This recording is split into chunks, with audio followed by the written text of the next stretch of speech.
Change isn't easy. I wish it were.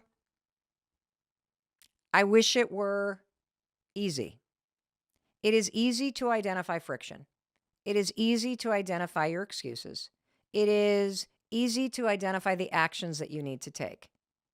But taking those actions and feeling the emotions that come up and dealing with people's reactions, that's not easy. And it's really important for you to accept that and for me to accept that. Because when you accept the fact that change isn't easy, but it's possible, and it's worth it, and you're capable of it, that's the truth. And when you go into addressing all the areas of your life that aren't working, whatever that may be for this moment in your life right now, when you start this process and you remember these 3 things that your life is always trying to teach you something, and the biggest teacher is areas of your life that create friction. Full stop, period. The second lesson, that your excuses are bullshit. Every single excuse you have is tied to some fear that you have. That's it. And that every single excuse can be faced and addressed with a small action. Again and again and again. Now, the third lesson is really important because it's the truth. Change isn't easy. I mean, this year I reorganized the team. I addressed the betrayal. I got seriously into therapy to improve a lot of friction in my marriage, both on my side and Chris's side. Not easy. It's not easy to sit in a therapy session and have to listen and hear stuff you don't want to hear. And it's not easy to change your own behavior when you've been doing things for a long time. It's not easy to go to the gym for the first time. Heck, I went to a hot yoga class when I was visiting my daughter in Los Angeles last week. I realized it's the first time I have been in an exercise studio for 3 years. It wasn't easy to get there. Now, I was happy I went when it was over, but I'm not going to sit here and lie to you and say that this is easy. When you know going into it that it's not going to be easy, but it is going to be worth it, damn it. And that I am capable of showing up for myself. I am capable of doing this. I am capable of inching along. I am capable of pushing through the fear. I am capable of identifying friction. I am capable of slowly moving my life from the shitty side to the awesome side. When you go into it knowing that, like that's what I did with this house. When we sold our house in Boston, that was not easy. I knew I needed to do it. I knew I needed to remove that variable from my life. That was not easy. And not only was it not easy, but I had a pretty big mental breakdown over it. I did not expect the wave of grief that was going to hit me selling the home that we raised our kids in for 26 years. I did not expect how discombobulated I would feel moving from a place that I had lived for 26 years and the container that held all those memories in that much time. It knocked me on my rear end. It was not easy at all. But now that I am on the other side of it, thanks to therapy and going back on an antidepressant for the first time in 20 years, I'll tell you, it was worth it. And I was capable of putting my life into the column of being in alignment. I am proud of myself. I am proud of myself for doing the work to finally launch this podcast. I am proud of myself, not because it's doing so well. I mean, of course, that's freaking amazing because your support makes me feel good. And I just can't believe what a force for good you and I are, that these episodes are truly changing and even saving people's lives. I mean, that's just extraordinary. But I'm proud of myself because I got over my own bullshit to do this. Do you know how liberating that is? When you push through your own stuff, when you commit to your happiness and to your goals, knowing this is not going to be easy, but it's going to be worth it. Knowing that I got what it takes within me to remove friction, to go toward the things that I want. It is like one of the most amazing things in the world. And yeah, you may be like my son Oakley, sitting upstairs alone in a closet with nobody watching as you put your first video out there. Who cares? You're not doing it for them. You're doing it for you and the potential of your life and the dreams that you have inside of you and the happiness that you deserve. Like, I really feel like there's kind of two states in life because it's about energy. You're either feeling friction, and that means something's off, and there's just something to address. Don't beat yourself up. Big lesson for me. Just learn the lesson, everybody, because your life is trying to teach you something with that friction. Make your list. Any area where there's life, where there's friction, there's a pattern to address. There's a place that's making you miserable. There's somebody, a person. That's it. That's it. That's all that there is. There's a process. There is a process. Every breakdown that Chris and I have basically has to do with the fact that we have a broken process. When we are not in communication, Chris retreats and I keep going.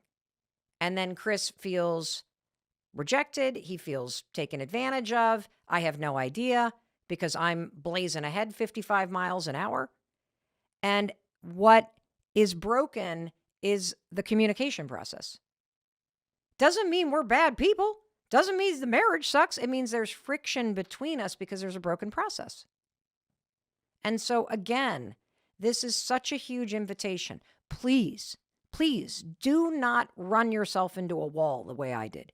Do not ignore the lessons in your life that your life is trying to teach you via friction, because they are going to get louder. That sledgehammer is a-coming. And do not be a stubborn student like Mel Robbins. Do not wait for life to punch you in the face or knock you on your fanny or cause you to have a mental health breakdown requiring prescription medication, which, by the way, there's nothing wrong with. Sometimes we need those ladders. Sometimes we need it every day, people. I freaking love my Celexa right now. Thank you, Celexa. You have helped me through this shitty year. I am proud to ask for help, whether it's for people or it's medication or it's new habits or it's from you, because sometimes it's not easy, but it's worth it. And you're capable of doing whatever it takes. And it might take you years. It took me decades to finally learn the lesson about people that have toxic patterns and betrayal, and my role in it too. Decades. It took me 10 years to realize that all of my success was born in a moment of crisis. You know, I didn't go, I think I'll write a book today. I'm like, I got bills to pay and a lien on my house, and my husband basically has just left his business, and he's sobering up and he's depressed. And if we're going to pay bills, I got to figure this shit out. And I have never gotten out of that mode. Like, when you can't pay for groceries, when you got liens on your house, you will say yes to anything that you need to say yes to stay afloat. And I don't think I ever got out of the mode of relating to work as though I was in an emergency. I always assumed my luck would run out, which is why I've been running like my life depends upon it. And that's why I ultimately hit a brick wall. It wasn't working anymore. It was making me miserable. And so when you stop and you write out the friction and you look at the lessons, please, like, do it now. Do not do the same stuff over and over and over for decades like I have. You do not need to wait for a sledgehammer. You can wake yourself up with a blank sheet of paper and 2 columns and a pen. And you will wake yourself up faster if you have a friend with you who will be a truth teller. And you also need to honor the things that are working about your life, because guess what? There are a lot of things that are working. And we need to do more of that. And when you are willing to learn the lessons that your life is teaching you at this moment, and there's always lessons. I'm sorry. It's whack-a-mole, people. That's what life is. You're going to fit. Here's the bad news. I got a lot of shit on the left-hand column now, too. It just is different stuff from last year. Because life is whack-a-mole. Life is school, people. You can enjoy it, you can hate it, but you got to attend it. That's the deal. And there's a lesson every day. And the biggest lessons are in the biggest moments of friction and the highest moments of joy. And if you get serious about paying attention to the lessons, and you get serious about your own baloney excuses, and you get serious about just taking actions and inching forward every day, and you embrace this notion, change isn't easy, but it's worth it, and I'm capable of it. You, my friend, will feel the happiness you deserve. You will remove the just stupid crap that you're tolerating. You will level up. You will make more money. You will enjoy it. Imagine that. Imagine enjoying it. And I realize you may be taking care of aging parents, or you've got super little kids, or you just went through a divorce, or you got a big health crisis, or you're in the middle of pitching a venture capital firm for the biggest deal of your life. The stakes are high. I get that stuff's going on, but I also know, because I have done this in my own life this year, that you can see what the lesson is. You can stop beating yourself up. You can fix the pattern. You can fix the personal dynamics. You can fix the places that you're showing up. You can fix the process. You do that, you get to work, and my God, you're going to be shocked at how proud you're going to be of yourself. And I want you to know that I'm here every single day because I know you can do it. If you don't believe it, let me be the person holding up the light over here going, hey, come on, walk towards me. I'll hold this light high till you catch up with me. And then guess what? I'm going to get hit with a sledgehammer, and I'm going to expect you to go forward and hold that damn light high and remind me that I'm going to be okay. Because the second that you start to move things of friction from one column to the other friction will show up. One of your kids will have a breakdown. It just always like a charm, right? People always say, how are your kids doing? I'm like, well, today everybody's okay. Because God knows tomorrow somebody could have a mental breakdown. It's whack-a-mole. But we're playing it together, right? We're going to ride the waves together, everybody. All right, so today's my 52nd birthday. And normally on my birthday, I wake up excited because I feel like I've just been handed a clean slate and the opportunity to create a brand new year. And I spend the day reflecting on the last couple of years, and I spend the day brainstorming about what I want to create this year.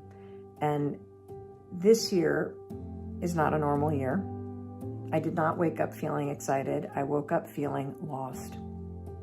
Because as I thought back over the last few years, it's been an incredible adventure, but I've experienced a tremendous amount of change in my professional and personal life that has just knocked me on my knees. From losing my daytime talk show, to having my book contract rescinded, to having the speaking business basically implode until at least another year from now,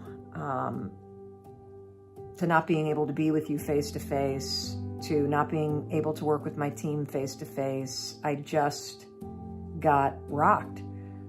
And then on top of it, our son wanted to go to high school in Vermont, and so we are in the process of moving from the home that we've been in for over 20 years and raised our kids up to a very small town in southern Vermont where I know very few people, and I feel very disconnected. And the result of all this is I feel stuck in between two lives. my old life, which has ended, and a new life that I have yet to create for myself. And when I look ahead to the future, I feel overwhelmed, I feel lost, I feel disconnected. In some ways, I feel like I don't even know who I am because I feel so disconnected from the things that make me feel alive and happy. Oh my God, I was really lost. I mean, just hearing 52-year-old me sound like that, so sad, it just puts a pit in my stomach. Oh my God. And look, I can kind of laugh about it now because I'm on the other side of this thing. But when you're in it, it can be overwhelming. If I could go back in time and talk to the 52-year-old me, here's what I would do. I would say, first of all, that's a lot. You should have a good cry. Then I would give Mel a big, huge hug. Because in moments like that, we need reassurance. But then comes a tough love. I'd be like, look, Mel, you got to remember who you are. You can face this. And then I would drop this quote on her.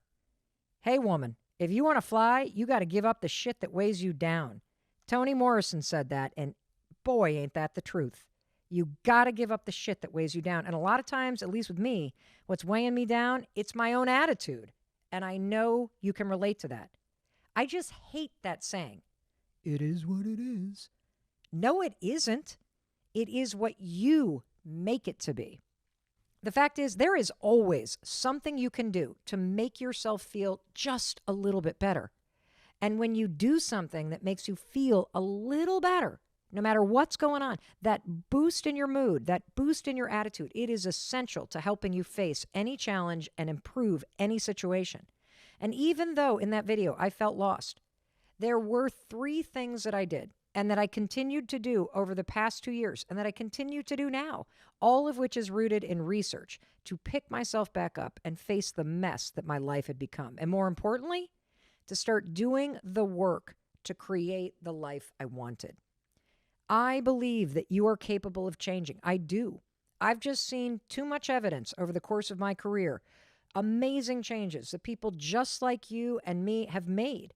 So I know you're thinking, well, this is great, Mel, but where do I begin? So step number 1, you begin by making a wish. Just like that moment on your birthday when you close your eyes and wish for something to come true in this next year of your life. Right now, do the same. Close your eyes and think about the next year of your life. What do you want the next year of your life to look like? Begin by making a wish. That's how I began 2 years ago. Yep, my business was upside down, kids were in shambles, my husband was struggling with depression, and I was struggling with everything. I had to create a break from that moment of pain and allow myself to see something different. At the time, I had no idea what the new chapter of my life would be or could be. Here's what I did know. I don't want to stay in this one. And that's all you need to know. All you need to know is you don't want to stay in the place that you're in right now.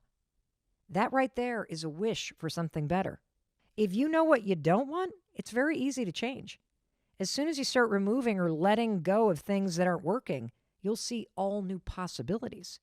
So let's go back to that video that I made on my 52nd birthday, because once I laid it all out there, I instinctually laid out the 3 steps I was going to take. I made a wish. I identified some things that I could do that would make me feel a little better. And I also changed my attitude. And if I can do it, so can you. So let's go back to the rest of that video from my 52nd birthday. And you're about to hear 52-year-old Mel wipe away the tears and start taking action. Here are the steps I'm going to take. Number 1, self-awareness is critical. So recognizing that you feel lost or disconnected or suspended between your old life and your new life, overwhelmed, whatever you feel, it's so important to name it. Because when you name it, you bring it out of the feeling in your body and out into the world, and then you can do things to tame that feeling. Number 2, the most important thing that you should do is move your body, because all this negative emotion is trapped in your body right now, and it's only through exercise and motion that you'll move it out of your body and you'll change your emotional state. So I am going to go put on an exercise tape and work up a sweat. Will that solve all my problems? No. But it will put me in a better emotional state so that I can think more clearly and more optimistically and start to see solutions. Number 3, the best advice about happiness is happy people do things that make them happy. And so after you move your body and you change your emotional state, do one thing that makes you happy. And for me, I'm going to go out and buy myself some beautiful flowers. I've been doing a lot of writing this morning, just dumping all my thoughts onto paper. And I think journaling out your thoughts is a really important thing to do when you feel stuck or overwhelmed or suspended. And then finally, continue to remind yourself that this is temporary. This is temporary. This moment is temporary. These feelings are temporary. This feeling of stuckness and overwhelm is temporary. Oh. Those sneezes are temporary. And I think the biggest thing about that mantra, that this is temporary, is so is your life. And maybe that's why birthdays are overwhelming, because they always make you think about the timeline of your life. And so after you become self-aware and you move your body, which moves your emotions, and you do something simple that makes you happy, and you dump all your thoughts on a piece of paper, remind yourself that this is temporary and force yourself to start dreaming again. Because when you give up on your dreams, you give up on yourself. And I think that's one of the reasons why I woke up feeling lost today. When I look ahead, I don't see anything I'm looking forward to, because I haven't created something new to look forward to. And that's the secret. How you're feeling right now is a function of what you see in the future. And if you see overwhelm and a blank page and nothingness, that's how you're going to feel right now. And so I want you to dream big. I want you to put something on that paper that's out in that future, that calls to you, that gives you something to look forward to go for. That's how you will pull yourself out of it. And that's how I'm going to pull myself out of this too. So that's my birthday message. Not really inspiring. It's authentic and it's real, because this is where I am right now. And I also know that despite how low I feel, I have a choice. I have a choice about what I do about it. I have a choice about who I'm going to be in the face of it. And I have a choice about what comes next. So by God, I'm going to 5, 4, 3, 2, 1, push myself to create a future that really empowers me. And I want you to do the same too. If you could do anything for me for my birthday, it would be for you to dream really big today. That would mean everything to me. I love you. Way to go, 52-year-old me. Mel, if you could only see where you end up 2 years later, you'd be so proud of yourself, woman. And you know what? When you follow these same 3 simple steps, you're going to be proud of yourself too. And I want to make sure you're not just listening along or watching this podcast episode on YouTube. I want to make sure you're able to apply these 3 takeaways and what you're learning in this episode to your own life right now. So let's recap what you've learned so far. You've learned about the fresh start effect and how temporal landmarks can trigger a whole new chapter in your life and unlock the intrinsic motivation that's inside you that's going to help you take action. Let's create your fresh start right now. Step 1. You already heard this. Make a wish. Just ask yourself one powerful question. What do I want the next year of my life to look like? Number 2, no matter how you feel, start taking the actions that align with what you want in your life. Stop making the mistake of waiting to feel happy or motivated before you take action. The secret, it's taking action first, because if you can get moving, you can keep moving. And research shows that just a little boost in your mood impacts your productivity for the rest of the day. It impacts your focus. It gives you a little uptick in energy. Taking actions that align with the bigger vision and the future you, it taps into this huge body of research called behavioral activation therapy. Now, you're going to learn a tremendous amount about this therapy modality in future episodes of the Mel Robbins podcast, but here's how I'd summarize it for you. Act like the person you want to become in the future, no matter how you feel in the present moment. Look, I know it sounds simple. Act like the future you. But this is grounded in decades of research, and it works. This is how I've made every single change in my life. Once I figure out what I want to do or the kind of person I want to become, I figure out someone else in the world that's doing it, and I just reverse engineer it. And that's how you create a brick path that leads from where you are right now to where that wish of yours wants to take you. And every morning, wake up, take one action that aligns with what you want or the person that you want to become. And you can consider that action, it represents one brick. And if you keep doing that day by day, brick by brick, action by action, you're going to look up a year from now and you'll realize, oh my God, I just paved a brick path leading to my dreams. What the heck? Mel was right. And step number 3 in making powerful change in your life, find the proof that you can do it. It's all around you. You just need to look for it. Find anyone that has the life that you want or that has made the change that you want to make. The relationship, the career, the body, the family, the friend group. Anytime you see someone who has already made the change you want to make in your life, tell yourself, there's proof. It exists. Use people as evidence that, yes, you can have what you wish for too, if you're willing to work for it. See people as a light on the path to your future self. For years, that was not me. I was the opposite. I did not see other people as lights on my path. I saw people as robbing me of the lights that I wanted. I had this really stingy, jealous, and insecure attitude. If a friend of mine was renovating their kitchen, I would smile, that tight smile that people have when they're faking a smile. And I'd go, oh, it's so pretty. I love the white cabinets. But inside, I was seething with jealousy. And the reason why is because I believed that somebody else's happiness or success somehow was robbing me of mine. It's the opposite. Their beautiful kitchen means if I can work for it, I can have one too. Their amazing relationships means I can create it too. Their success or the business they've built means it's possible for you too. This alone, if you just do this third step, this one mindset flip, it is a complete game changer. Here's how you do it. There is unlimited success, happiness, and fulfillment in the world. You're not in competition with anyone. The only one that can rob you of the success, happiness, and fulfillment that you deserve is you and your excuses and fears and sitting around waiting to feel motivated. We're going to stop that today. Correct? Good. I'm glad you're listening because we're not doing that anymore. You're not going to wait 6 years to get started. You are going to start taking actions that align with what you want now.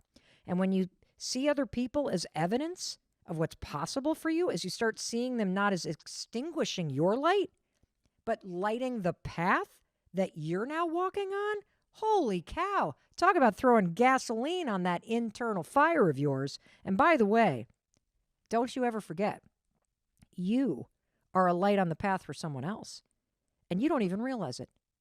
So think about that for a second. You are just a step or two ahead of someone else.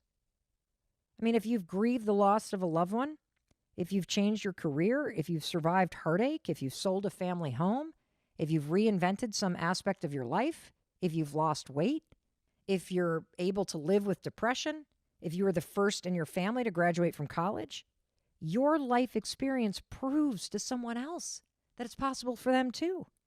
So you better make sure that as you start chipping away at your own wishes and goals, that you hold that light up a little bit higher for everybody that's behind you. Now, these steps sound super simple. So I'm going to go through them one more time because I want to make sure you get how powerful they are. So let's go back to 52-year-old Mel and let me explain how each one of these steps worked for me back when I was sad and lost 2 years ago.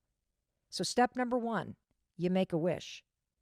You got to consider that question. What do I want my life to look like? Now, here's the truth. I couldn't answer that question 2 years ago. When I was 52, sitting there crying in the bunk room, I had no idea. I didn't know what I wanted. I didn't even know how to fix all my problems. And that's okay. You don't have to know the answers because those will come. But I did know I didn't want to stay feeling sad. And that's all I needed to start the change. Because step 2 is, once you know one small thing, I don't want to feel so sad. I don't want to be lost on my birthday. Just take actions that align with that thing that you want. I wanted to be happier. So I just focused on simple things I could do in that day to make me feel a little better. I get it. This isn't rocket science, but it works. But somehow, when you start to apply this stuff, it does feel like rocket science because it does launch you somewhere else.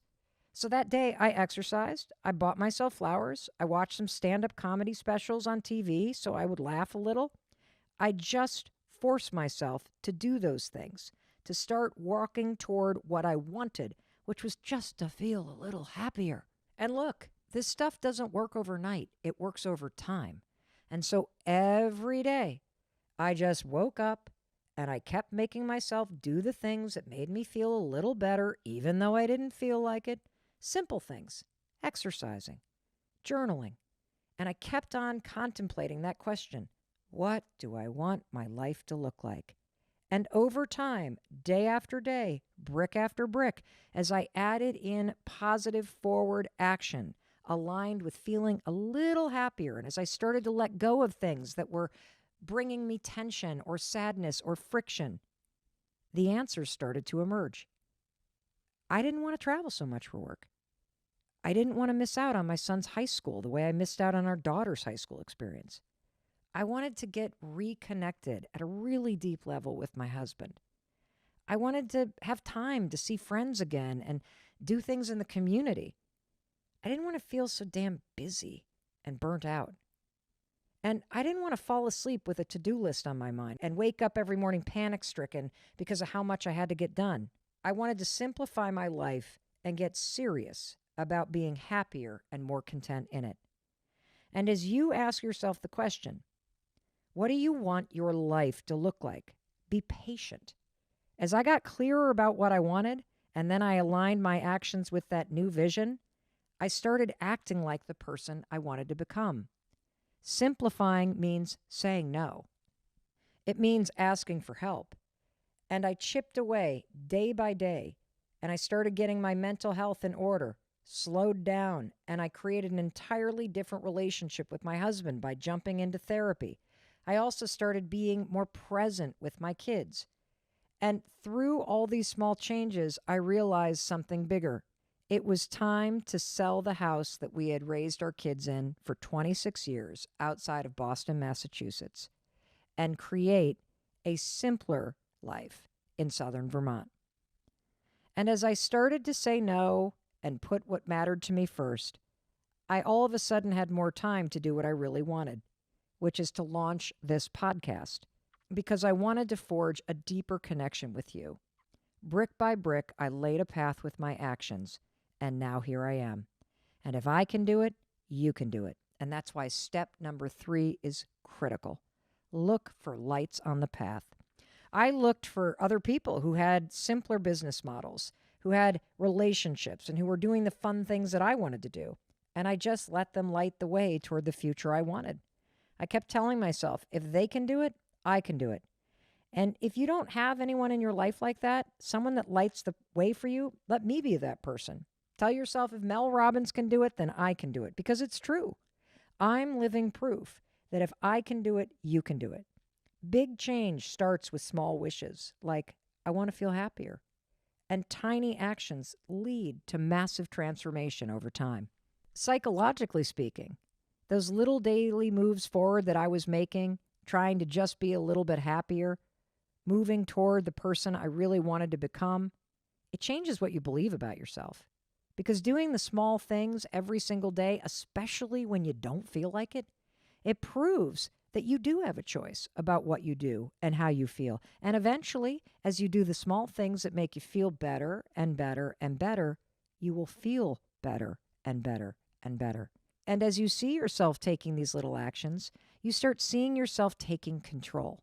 And the momentum, the pride, and the confidence builds inside you.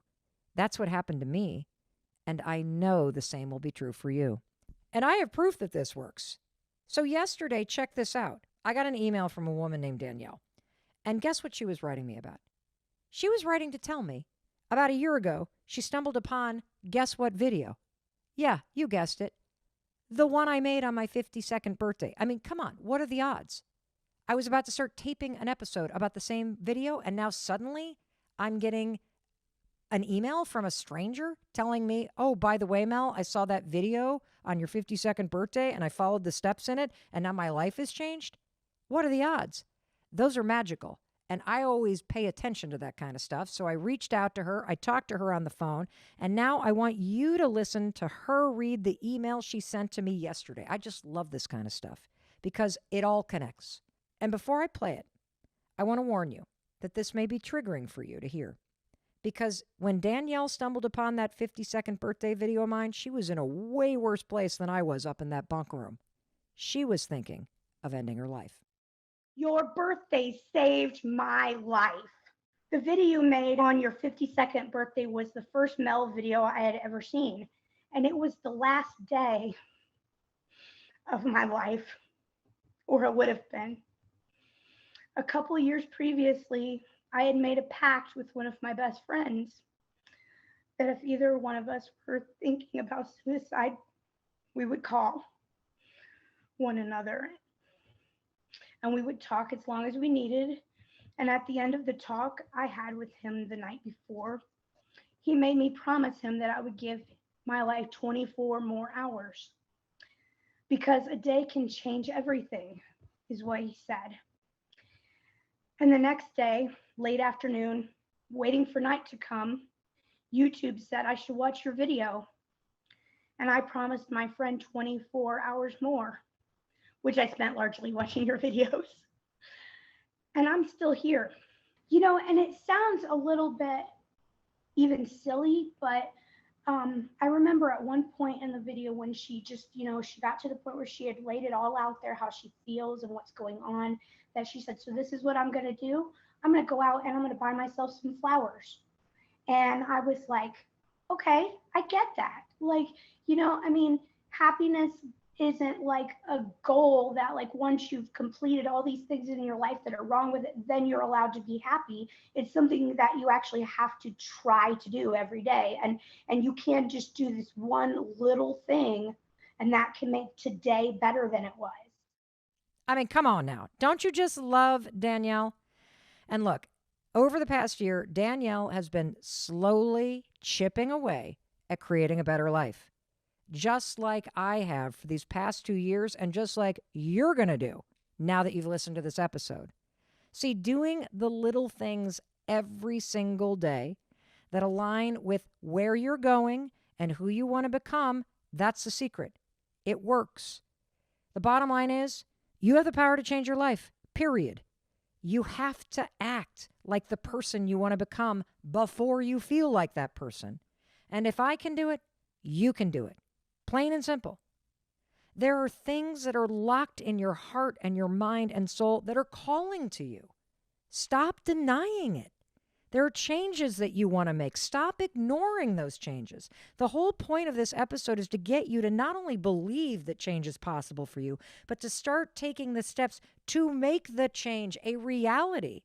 I want you to claim what you want by the end of this episode. I want you to close your eyes and envision something amazing in this next year of your life, because yes, you can change. And yes, you can take the actions that will make that change a reality. I mean, is it going to happen overnight? Of course not, but it'll change over time. And if you can make today just a little better, guess what? You can make tomorrow a little better.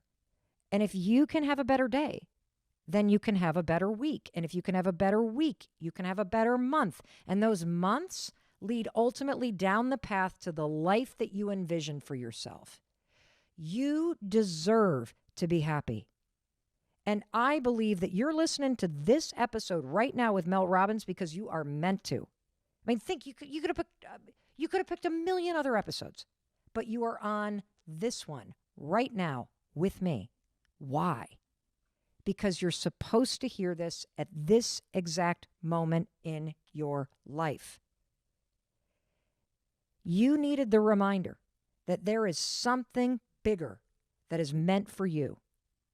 You got so much amazing stuff to do with this next year of your life. You got dreams to fulfill. You got lives to change. Stop focusing your energy on the stupid crap that weighs you down. It does not matter. Your past does not matter. The things that you're worried about, it doesn't matter. I mean, who cares if they didn't read your text? Who cares if you didn't get that job you applied for? Do you know how many jobs there are out there? It's time to see the bigger picture. It's time to focus on what you want. I know, I get it. It sucks when you get the courage to ask somebody out and they say no, or you work for months trying to close a massive sale and it goes to somebody else.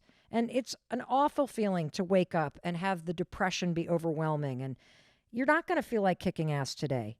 You're going to feel like licking your wounds. I got it. And here's what I'm going to tell you. Have a good cry.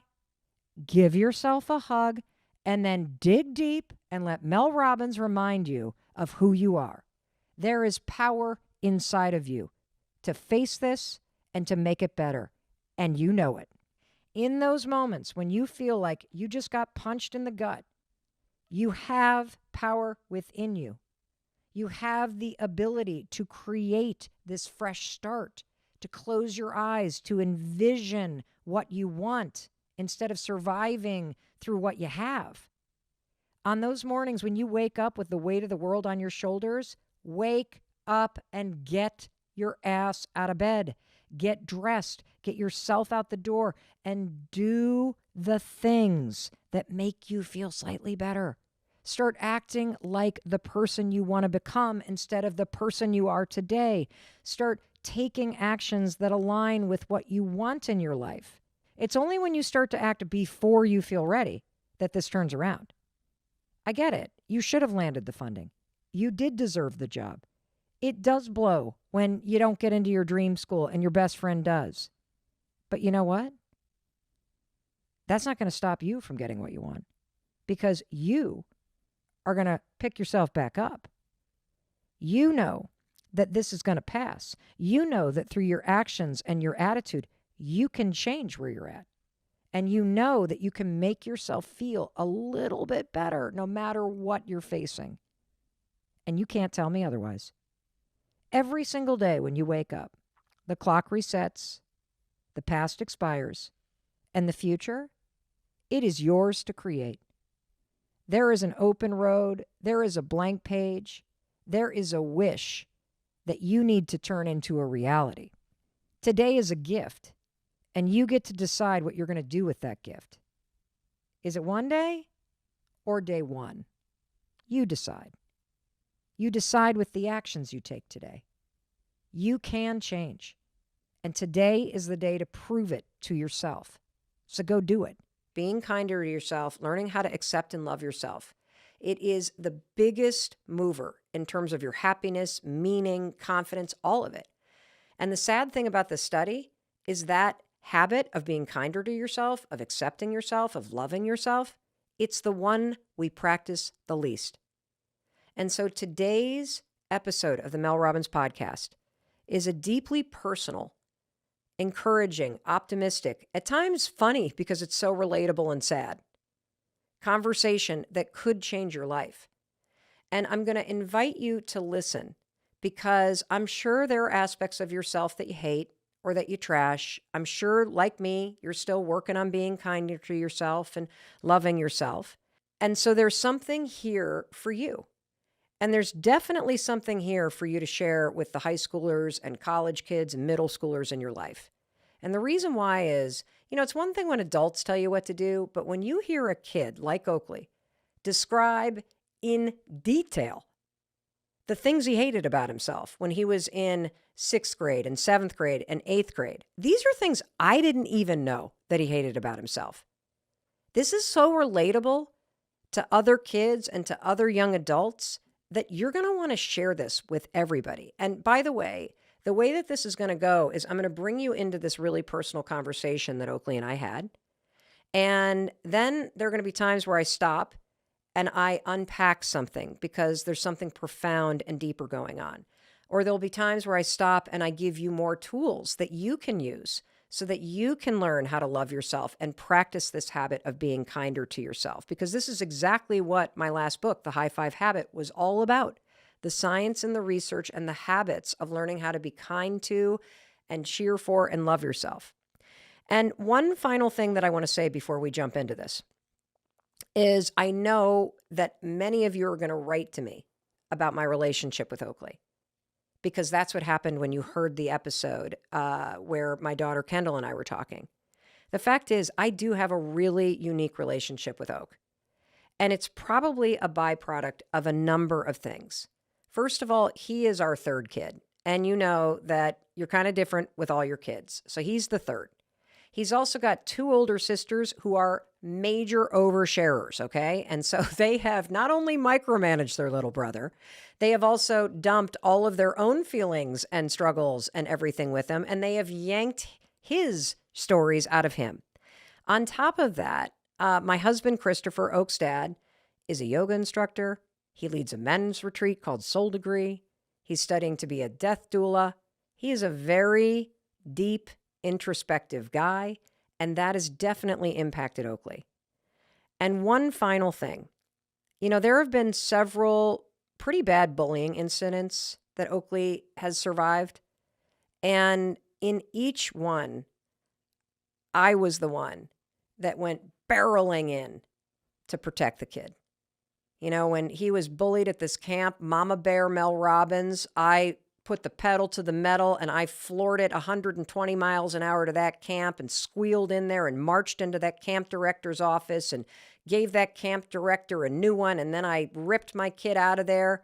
And I think having seen me just go explosive on his behalf, I think it makes him way more open with me about what's going on. So with all of that as a background and one final disclaimer, he is 17. He is in that stage in high school.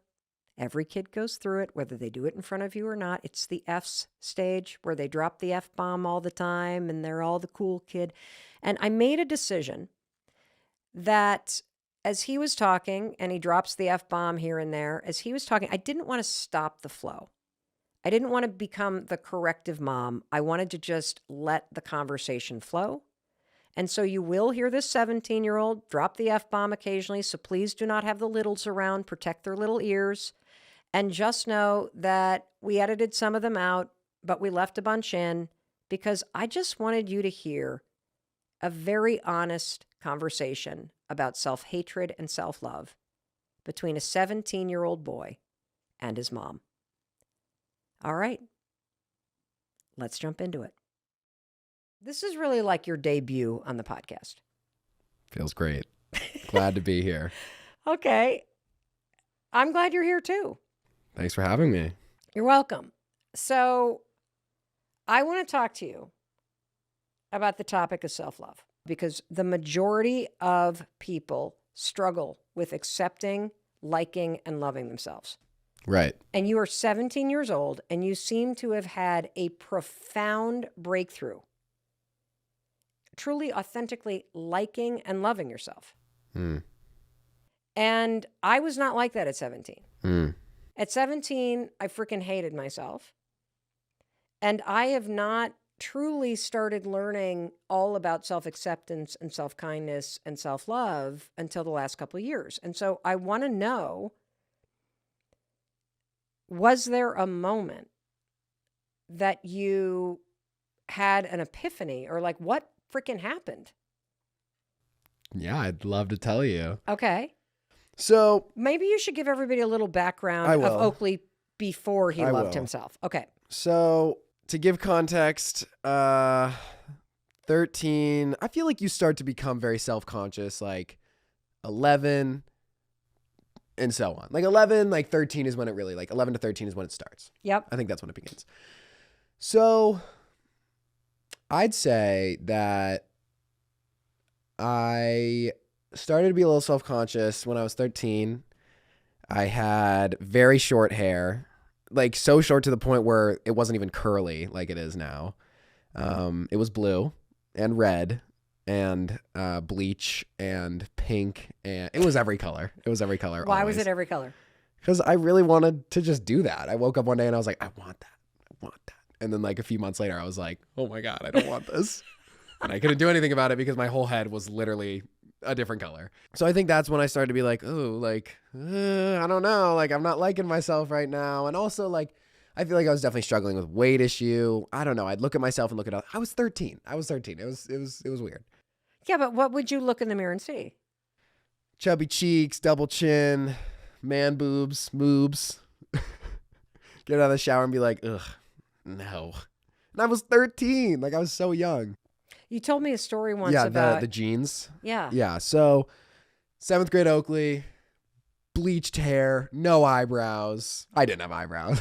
Well, they hadn't... They hadn't they grown were there. in. They hadn't like... But they were really, they really were blonde. very blonde. So it looked like I had no eyebrows. I had blonde hair. And for one day I wore skinny jeans and I just like liked how they felt. Like I liked the look of skinny jeans on me. So I continued to wear them every single day.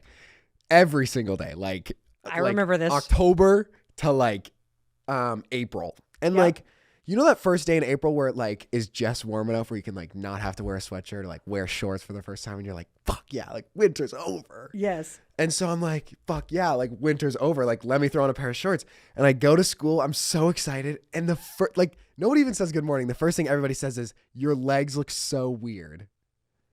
And I was like, what? Like, this is the first time I'm ever not wearing like jeans and everybody's making fun of my legs. And I'm like, oh my God.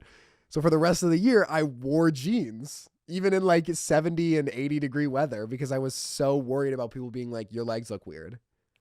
That's so sad. I know, because I was just like, oh my God, they think my legs look weird. Like, I don't want to stand out. I don't want them to look at my legs. What was it like that day at school with shorts on, having had somebody It was like, say no, publicly? it was more than one person.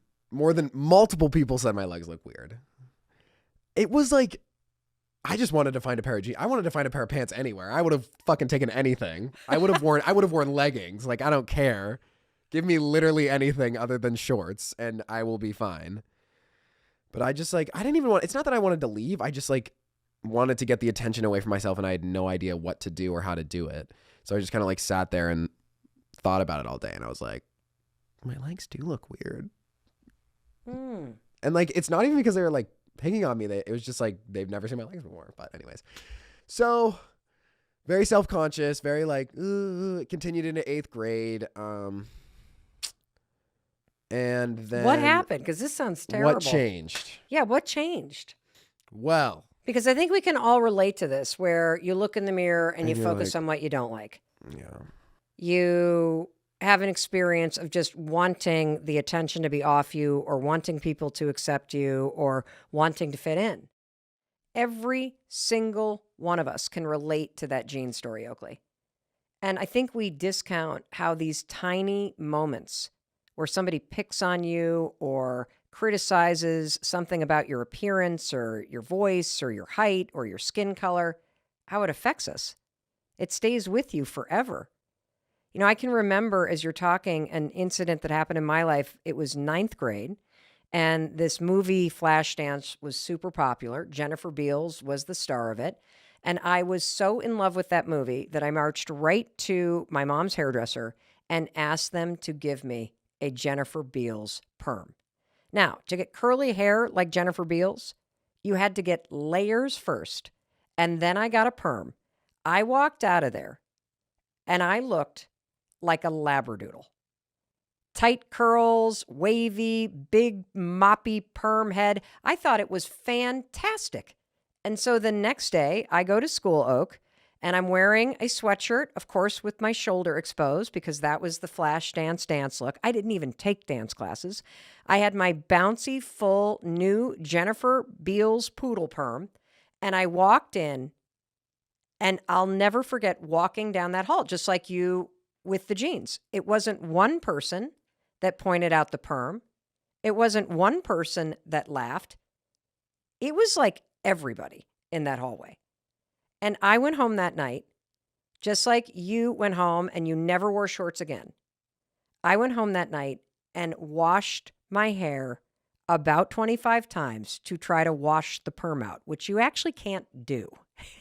It just makes it frizzier. What happens in those moments is that none of us, when we're kids, have the ability to turn to the people criticizing us and be like, you freaking idiots. My legs are fine. What we do in those moments where we feel separate is we turn against ourselves. And it's those tiny moments that happen over and over and over again where we turn against ourselves and we become obsessed with making other people not pick on us or like us or fitting in. That's where we lose that connection to self. Like, because when you turn against yourself, it's literally an act of self-hatred. So what happened next for you? All right. So what happens is 8th grade comes around. Now, would you say at this point you like didn't like yourself, or like where were you about There were your times where I relationship with did. Oak? It was very like, I'd say it was like 70-30. Liked myself 30%, didn't like myself 70%. Okay. But 8th grade, you know, I'm older. I look a little bit older. It was a good year. I'd say it was a good year. Like I kind of like wore shorts, thankfully. I kind of got over that. I wore shorts. I kept wearing sweatshirts though. The top half of my body was a big like, no thank you. Cause I like my boobs, my man boobs. They were not it. It was like, oh my God. Okay. This is But anyways, fascinating. we're getting to the point. I Oh, wait. never thought you had man boobs. I did. I'd get out of the shower and I'd like take a step and I'd like see him like go Big up. jiggle? I'd be like, no, dude, no. Put my towel on around my like upper half like a girl does. Like put the bun on. No. I just like do the top. Walk to my room, put my clothes on, throw. I'd always wear a sweatshirt. I don't think there was ever a time where I didn't have a sweatshirt on. Sawyer did the same thing when she was going through puberty. Yeah, and so what happened is 2020, COVID-19. Big like lockdown, everybody's screaming and scared, and Shut up. They weren't helping you stop. we are all in the shit show, except for me. It was a time of recreational activities, no one making fun of me, and nothing to do ever. Now, I'm not gonna like be like, oh, like people had it so easy during COVID-19. Like, no, it was fucking horrible for so many people. But for me, as a 14-year-old boy, it was the time of my goddamn life. Oh my God. I'd wake up, I'd play games all day, I'd jump on the trampoline, I'd hang out with my dogs, I would eat whatever the hell I wanted. It was fantastic. And I noticed that I'd stop looking in the mirror and being like, I don't look a certain way. Or I'm worried that this way that I look right now is going to upset people or all that, because I didn't have anybody to show. I didn't have anybody to see. That's right. You weren't going to I wasn't school. going anywhere. I wasn't seeing anybody. I didn't care. Oakley, I have to stop you because I want to point out two really critical things. Number one, you stopped caring about what other people thought. Now, look, you had it easy because you were locked in your house, so you didn't have to see people. But when you can figure out how to care more about how you feel today about yourself, rather than focusing on caring whether or not people are going to pick on you for the skinny jeans or your poodle perm, in my case, when you can actually stop caring and you can care more about your own happiness, that right there changes everything. And so what you're describing is you had this epiphany that we all need to have, which is the only thing that matters is whether or not you're waking up today and you are going to do things that make you happy. That's the only thing that you should care about. And there's a second thing that I want to point out. Instead of being surrounded by people who were critical of you, which is what was happening in school, you were now stuck at home with 4 people who love you. Exactly. I knew they loved me and I knew that they respected me. And I'd wake up every day and I wouldn't like look in the mirror and be like, well, there are my man boobs. There's like my ugly ass double chin. I wouldn't see that. I'd look in the mirror and be like, today's a day. Time to go fucking play Xbox for 30 hours. Like, you know, like it was awesome because we were all together and it was awesome. But it was just like, I was walking every day and I was enjoying my time and I wasn't ever like getting down on myself. And what I came to realize is that when I worry about what other people think of me, it like drags me the hell down. And when I didn't think about other people or I didn't think about what they were thinking about me, I wasn't like, yeah, like I bet they look so stupid right now, or I bet their hair looks ugly. Because like I didn't know, nor did I give a shit. So I wasn't trying to impress anybody and no one was trying to impress me. So what I really realized was that when social scenarios get in the way and you are worried about what other people think of you, that's when you get down on yourself. Well, one of the things that I've noticed about you, Oakley, is that you're not on social media a lot. And based on the research, there's a lot of kids that came out of that 2-year weird period in our lives way worse in terms of mental health because they spent that time at home mainlining social media. So even though they weren't in school, they were online doing that same comparison thing in isolation on their own. It is so freaking damaging when you mainline social media and you use it as a battering ram. And then you say to yourself, well, I hate myself. I hate the way I look. I wish I looked like that. And so I think that's an important thing to point out, Oak, that you weren't sitting there doing that probably because you were on Xbox playing video games for 30 hours a day. But that's a big deal. And so there was a very poignant moment that you described to me that I keep thinking about. And I would love for you to share this moment with everybody because you're so lucky that this happened when you were 17. It's poignant that self-hatred ends when you stop criticizing yourself. Like the comparison is something that we can all work on. But the self-criticism that we engage in relentlessly, every single one of us, that's the source of self-hatred. So describe this moment where you had this amazing breakthrough. You only go through life with yourself. You are the only person that you wake up with and you go to sleep with every single night and every single day. And you are the only person that you need to please. You are not going to live your whole life with the ability to please everyone else because that's not going to make you happy. Because at the end of the day, if you're not happy, other people's happiness won't boost you.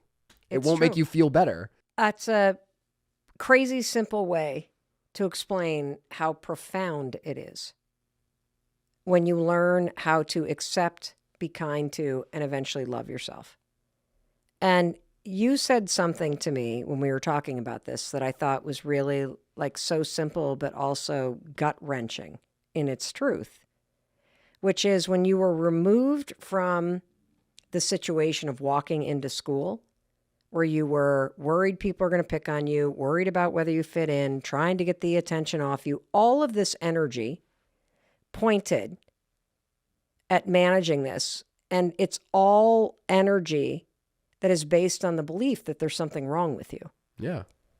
That when that got removed and you were just quarantining with me and Dad and your 2 older sisters, you had this epiphany where you're like, well, there's nothing wrong with me. yeah, there's nothing wrong with me.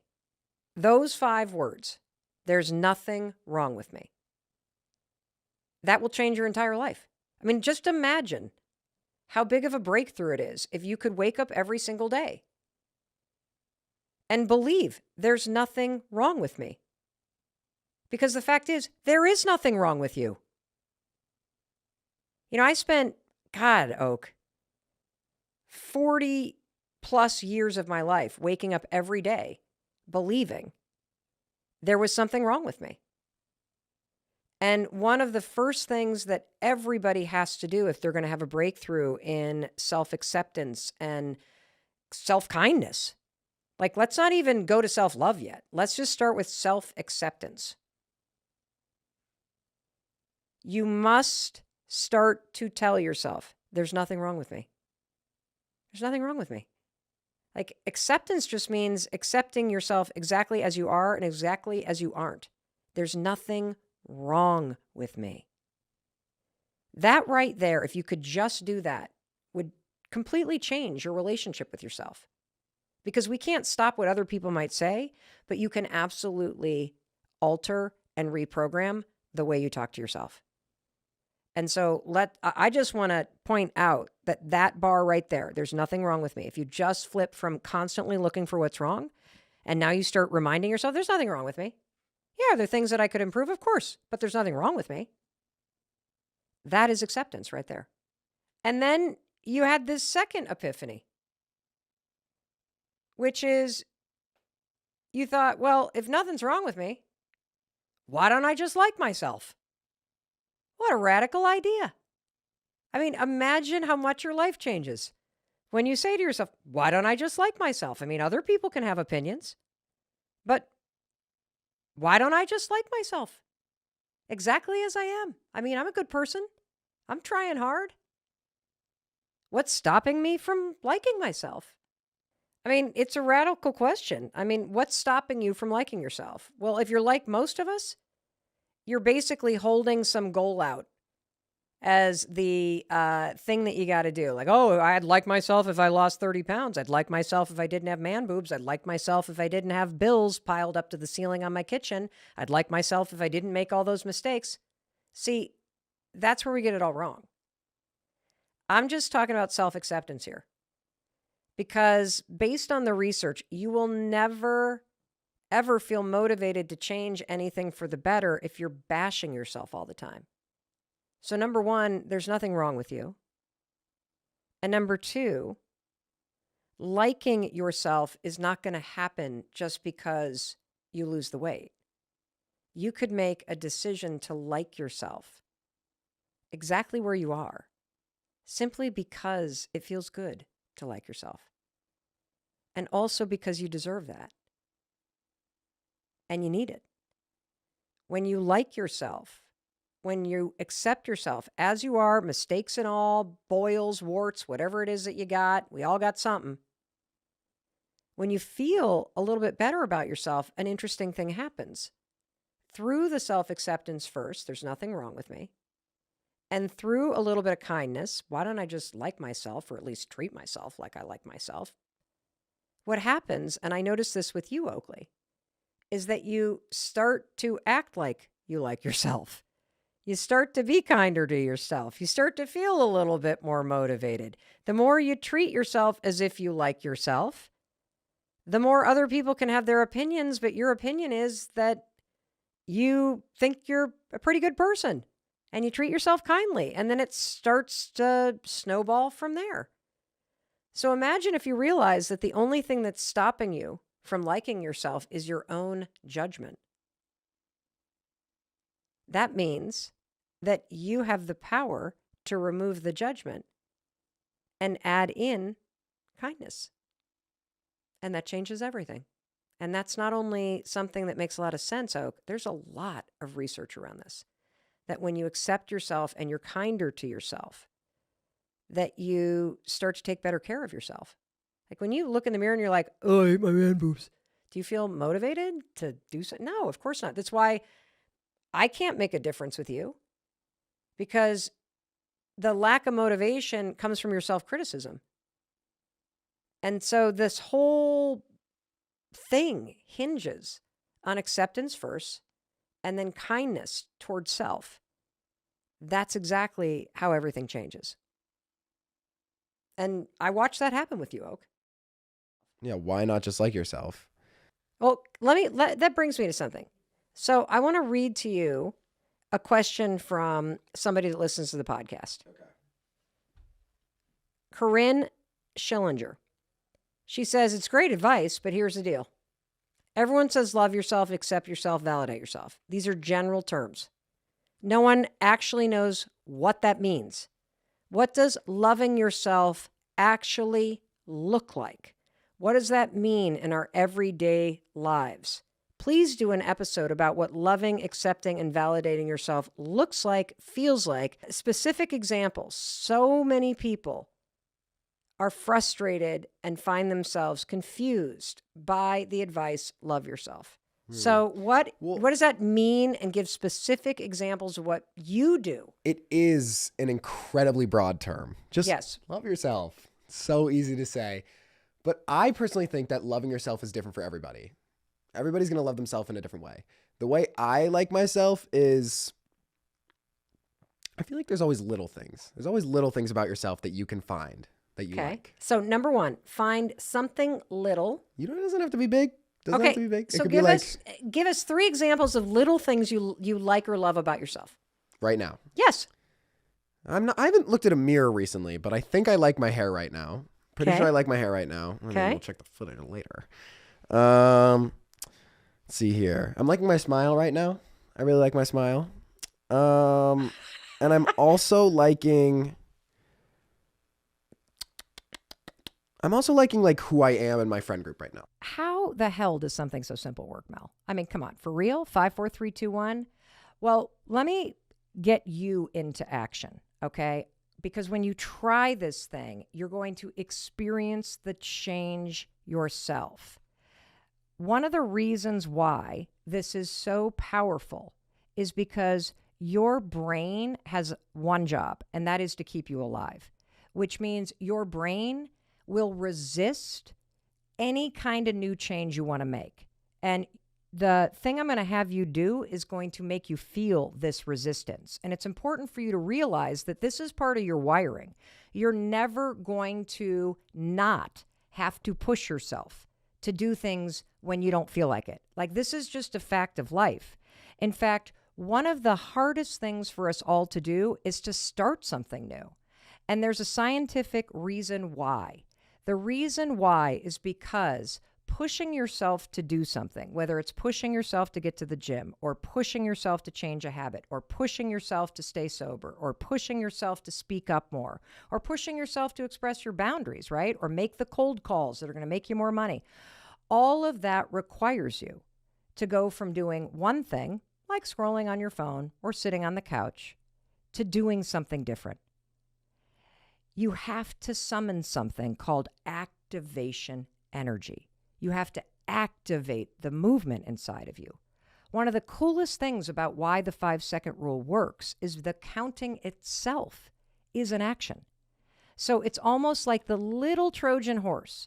So you're sitting there on the couch.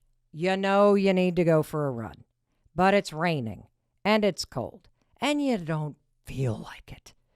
You blew it off this morning. You've already made yourself wrong. It's now 3:00 in the afternoon. You can think of a million things that you would rather do than going for a run. You now know the secret. The secret is motivation is garbage. No one's coming to push your ass off that couch. This is up to you. The second you're sitting there marinating in your excuses and your sad sack, whatever, feeling low energy, I get it. I'm there every day at 3:00, right there with you, not feeling like it. The second you start counting backwards, 5, 4, 3, 2, 1, you've made the decision to get off that couch and go exercise, even though you don't feel like it. The second you hit 1, get up off the couch. Start walking toward your closet. Change into your running shoes. Change into your tights, whatever. And 5, 4, 3, 2, 1, walk out the door. That is how you summon the activation energy to start. And starting's the hardest part, right? So that's why this works. In addition to the physiology, in addition to the brain science, in addition to everything else, from a real common sense point of view, you are starting with the counting. And so I want to leave you in motion. I don't want you to just learn about this thing, because it doesn't work if you think about it. You got to use the tool. And once you use it, you're going to be able to teach it to anybody in your life that's struggling because they're waiting to feel motivated. You can give it to anybody once you try it. And so what's the best way to get you moving? I want you to do a 5-day wake-up challenge with me, okay? I know you're already groaning. I can literally hear it through my earphones over there. I don't want to wake up. Good. Okay. And for those of you that can just spring out of bed, first of all, you're a weirdo. And the way that we're going to make this work for you is set your alarm if you're the kind of person that just, I just naturally wake up. Oh, I just spring out of bed. You're going to set your alarm 30 minutes earlier because I want to manufacture the resistance that you are going to push through with the 5-second rule. For the rest of us who just hate getting out of bed, here's what you're going to do. Tonight, set your alarm, okay? Tomorrow morning, when the alarm goes off, you're immediately going to feel yourself thinking about getting out of bed. You're immediately going to want to stay in bed. We all do. I mean, who wants to get out of bed? It's cozy, it's warm, it's yummy in there, especially if you're sleeping with your loved one or your fur babies, okay? I get it. That is me every single morning. When that alarm goes off, you're going to notice this moment of hesitation because you're not going to want to use the 5-second rule. Good. That's that resistance. That's the fact that activation energy is now required. That's your brain going, but I don't want to change. And then you're going to count 5, 4, 3, 2, 1, throw those sheets off, stand up. You're going to hate this. Start walking towards the bathroom. By the time you get to the bathroom, you're good. So that's what you're going to do for 5 mornings in a row. Alarm goes off, count backwards 5, 4, 3, 2, 1. The second you hit 1, the sheets are off, and you stand up and start walking toward the bathroom. You're going to hate it. You're not going to feel like doing it. If you can push through the resistance that you feel every morning about getting up when the alarm rings, you can push through the resistance everywhere in your life.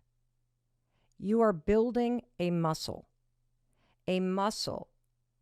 of courage, of confidence, of action. You are building the skill of being able to take action when you don't feel like it. And that skill will pay you dividends for the rest of your life. Now, I'd like to support you in this Wake Up Challenge. And let me support you. And here's how you can let me support you. Go to melrobbins.com/wakeup. WAKEUP. One word. Wake up. I don't think it's one word in real life, or maybe it is, but on the website, it's melrobbins.com/wakeup. If you, the instructions for the Wake Up Challenge will be there in case you want to share them with somebody else.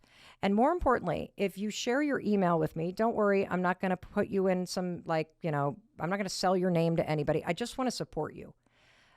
I will send you a really fun, encouraging email every single day that you're in this challenge for 5 days, because I really want you to try this.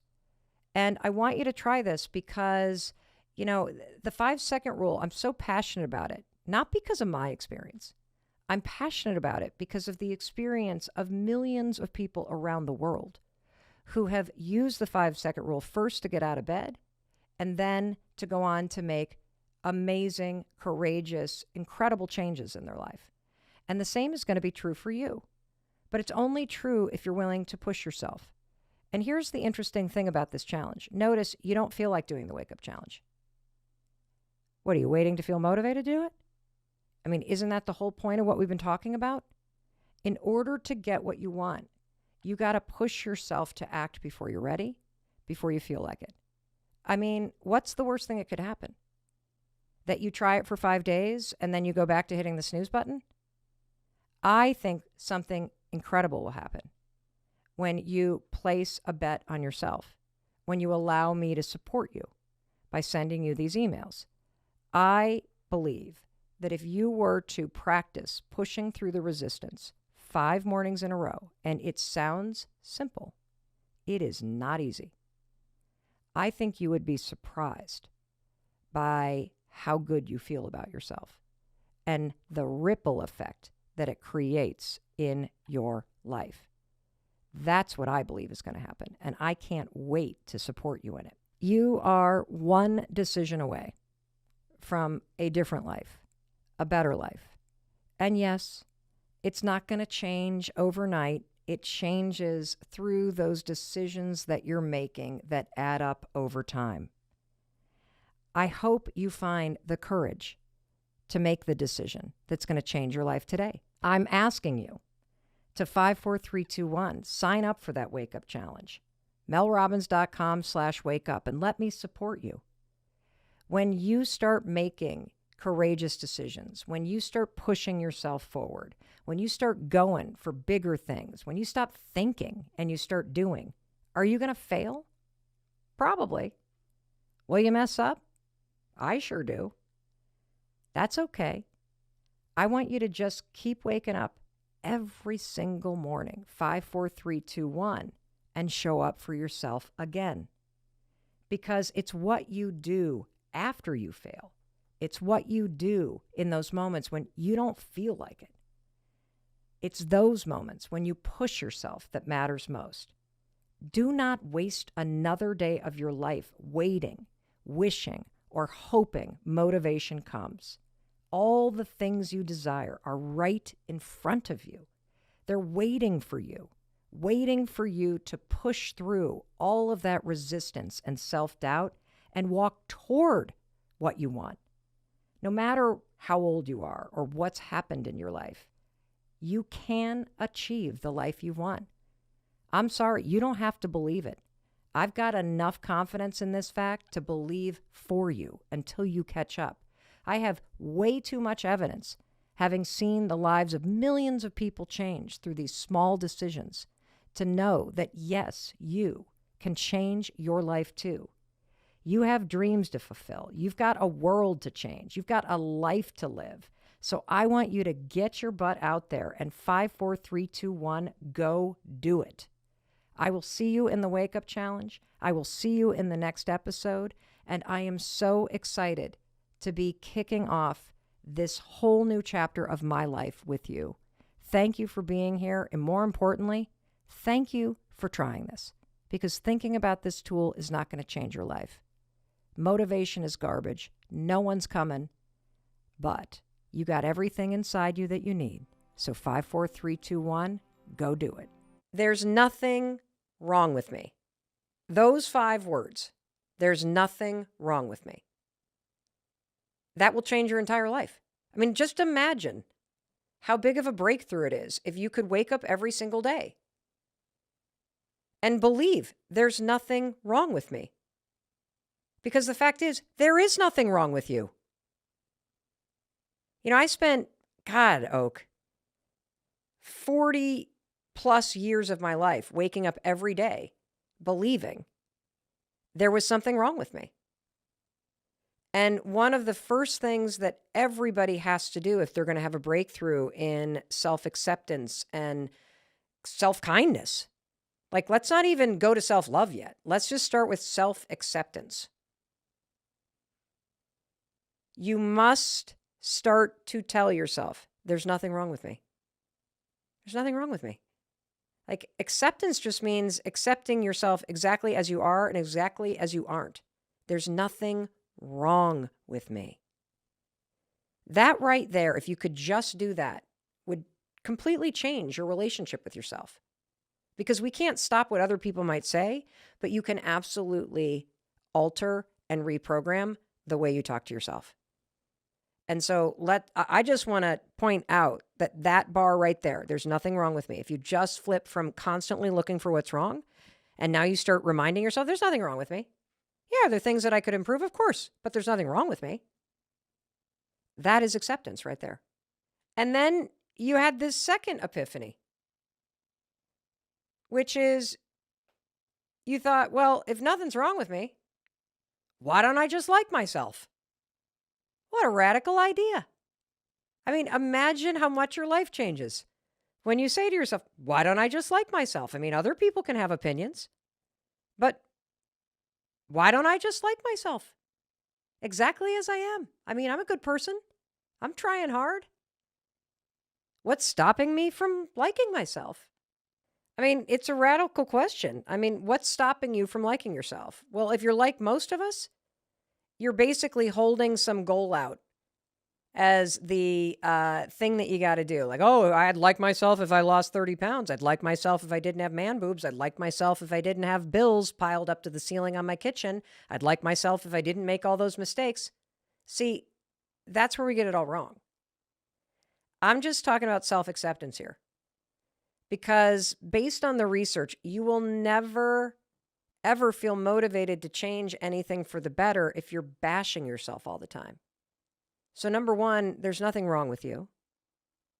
And number two, liking yourself is not going to happen just because you lose the weight. You could make a decision to like yourself exactly where you are, simply because it feels good to like yourself. And also because you deserve that. And you need it. When you like yourself, when you accept yourself as you are, mistakes and all, boils, warts, whatever it is that you got, we all got something. When you feel a little bit better about yourself, an interesting thing happens. Through the self-acceptance first, there's nothing wrong with me. And through a little bit of kindness, why don't I just like myself, or at least treat myself like I like myself? What happens, and I notice this with you, Oakley, is that you start to act like you like yourself. You start to be kinder to yourself. You start to feel a little bit more motivated. The more you treat yourself as if you like yourself, the more other people can have their opinions, but your opinion is that you think you're a pretty good person and you treat yourself kindly, and then it starts to snowball from there. So imagine if you realize that the only thing that's stopping you from liking yourself is your own judgment. That means that you have the power to remove the judgment and add in kindness. And that changes everything. And that's not only something that makes a lot of sense, Oak, there's a lot of research around this. That when you accept yourself and you're kinder to yourself, that you start to take better care of yourself. Like when you look in the mirror and you're like, oh, I hate my man boobs. Do you feel motivated to do so? No, of course not. That's why I can't make a difference with you, because the lack of motivation comes from your self-criticism. And so this whole thing hinges on acceptance first and then kindness towards self. That's exactly how everything changes. Hey, it's Mel. Thank you so much for being here. If you enjoyed that video, by God, please subscribe, because I don't want you to miss a thing. Thank you so much for being here. We've got so much amazing stuff coming. Thank you so much for sending this stuff to your friends and your family. I love you. We create these videos for you, so make sure you subscribe. Mwah.